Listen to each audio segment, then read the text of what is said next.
Hello, I'm William Trollinger. I'm professor of history in the History and Religious Studies departments here at the University of Dayton.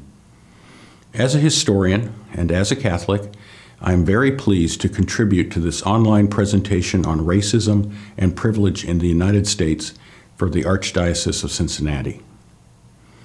I take my role as a historian very seriously. It is my vocation. As I see it, it is my sacred vocation. At the heart of that vocation is to do my part to help us see the past as clearly as possible. The great black intellectual W.E.B. Du Bois put it much better than I can. Nations reel and stagger on their way. They make hideous mistakes. They commit frightful wrongs. They do great and beautiful things. And shall we not best guide humanity by telling the truth about all this, so far as the truth is ascertainable? We must see the good and the bad in our past. Of course, this seeing can be painful, especially when it comes to race in America. But for the nation to have any chance of moving toward a racially equal and just society, and for the church to serve as a model for this racially equal and just society, we must have a clear-eyed view of our past.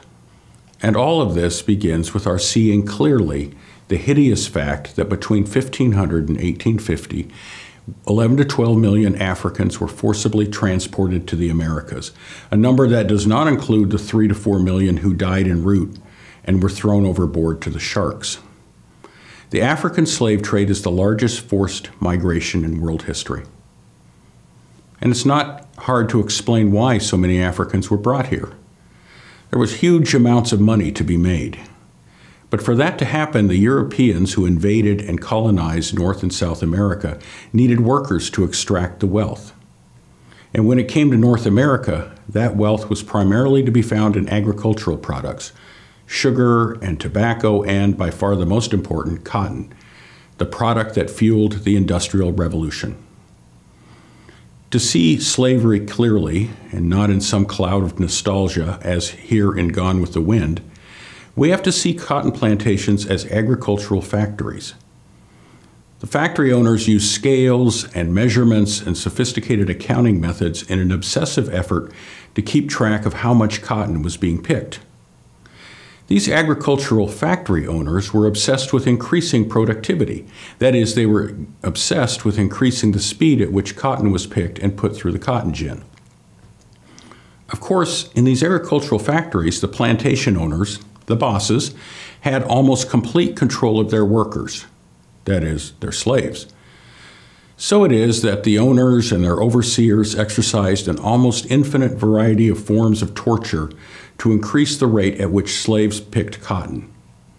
And because slaves were so cheap, and because the profit was so great, if the torture resulted in disability or death, it was no great loss. Just acquire another slave. All of this got results. Put another way, slavery was extraordinarily profitable for the plantation owners, for the cotton traders, and for the owners of factories in the United States and England that turned the cotton into cloth. There is no indication that as the 19th century progressed, slavery was becoming unprofitable in the United States. That is to say, slavery in the United States did not die out because it was unprofitable. It died out because of the Civil War. From the very beginning of the United States, there were compromises designed to keep the Union together. Here you can see on the slide the infamous fugitive slave provision in the U.S. Constitution. The compromises designed to accommodate the fact that the South was a slave society, compromises designed to allow the North to continue to benefit from the South's slave economy. But this way of keeping the Union together was always a tenuous enterprise. This became especially the case after 1833 with the founding of the abolitionist movement. Now, it was never the case that the majority of Northerners wanted slavery to be immediately abolished. In fact, the large majority of American Protestants and Catholics understood slavery to be in keeping with God's will and in keeping with the Bible, as the Hebrew Scriptures clearly allowed for slavery. St. Paul admonished slaves to obey their masters, and Jesus was apparently silent on the topic. Still, Every year between 1833 and 1860, more and more Northerners came to the conviction that slavery was a moral and unchristian abomination that must be outlawed. And so pressure on the political system was mounting. And in the early 1850s, the Whig Party, which was one of the two major political parties, collapsed under the weight of trying to accommodate both its pro-slavery and anti-slavery constituents. The Republican Party emerged from the ashes. Now, the Republican Party was not an anti-slavery party, and in fact was okay with slavery in the southern states. But they did want to stop the expansion of slavery into the western territories. And in 1860, the Republican candidate for president, Abraham Lincoln, ran on this platform. You can see here the western territories that were the central point of contention in this election. And as you can see here, the southern states voted against Lincoln, the northern and western states voted for him, and that was enough for a Lincoln victory. In response, southern states began to leave the Union. They could not have been more clear as to why they were leaving. They left because they understood slavery to be under threat, and they were absolutely determined to preserve slavery. The evidence for this point, and I have given you just one little piece of that evidence here, the evidence is overwhelming. If we're going to see the past clearly, we have to see this. The Civil War began in 1861. At the beginning, the North was not fighting to free the slaves. In fact, early in the war, Lincoln offered the South ironclad promise of protection of slavery in the states if the South would agree to a truce. But the South said, no thanks. They wanted all the western territories open to slavery. More than this, they were winning the war, so it made no sense to them to accept this offer. So Lincoln issued the Emancipation Proclamation to go into effect on January 1, 1863. The Emancipation Proclamation energized the Northern war effort, making it a moral cause and not just an attempt to keep the nation together. The Emancipation Proclamation also produced a massive slave revolt as African Americans, seeing the possibility that their 244-year nightmare could be coming to an end, fled the plantations for protection behind Northern lines. Actually, many of these black men, 186,000 of them as it were, returned the favor by serving in the Northern Army. 38,000 black soldiers died in behalf of the Union, which was a 40% higher mortality rate than white troops. More than anything else, the Emancipation Proclamation turned the tide of the war.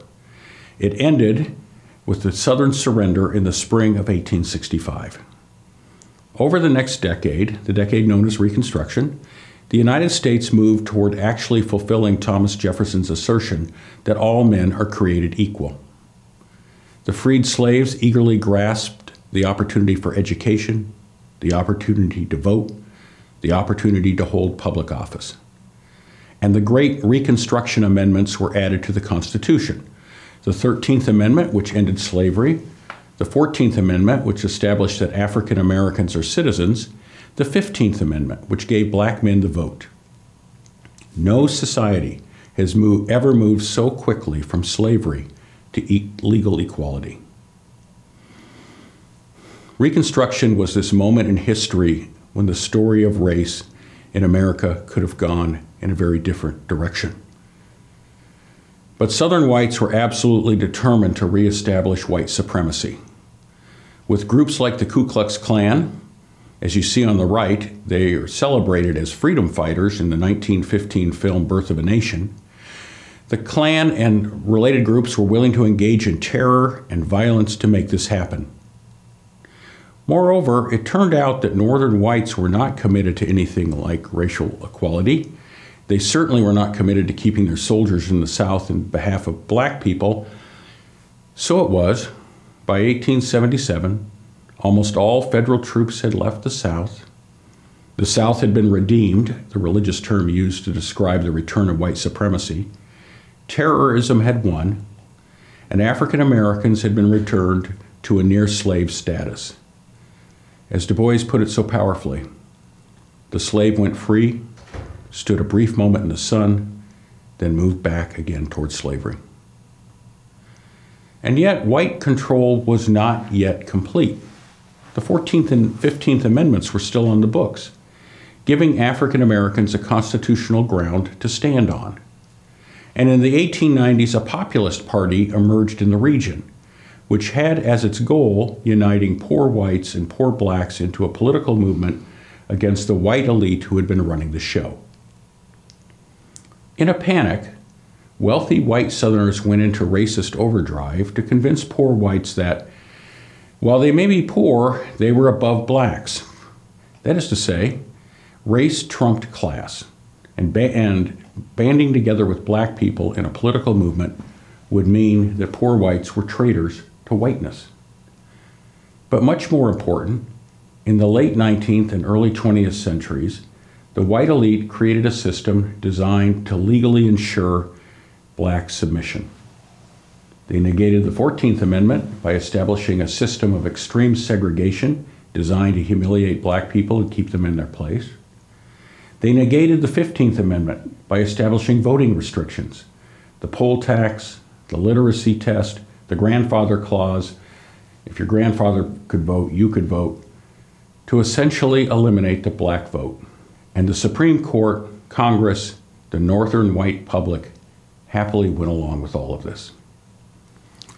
To cement this system of white supremacy, in the late 19th and early 20th centuries, there was an explosion of Confederate monuments constructed throughout the South, with some also being built in the North.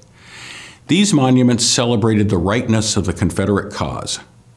More than this, these monuments signaled to everyone that white people controlled the region, controlled America. I hope it goes without saying that black people had absolutely no say over the construction or content of these monuments. Of course, and as is always the case with regimes of oppression, there was violence.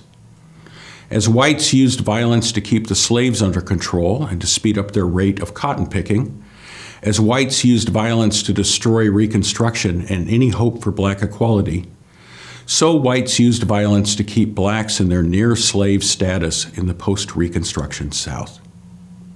In particular, Southern whites and Northern whites used lynchings, extra-legal executions, to maintain white supremacy.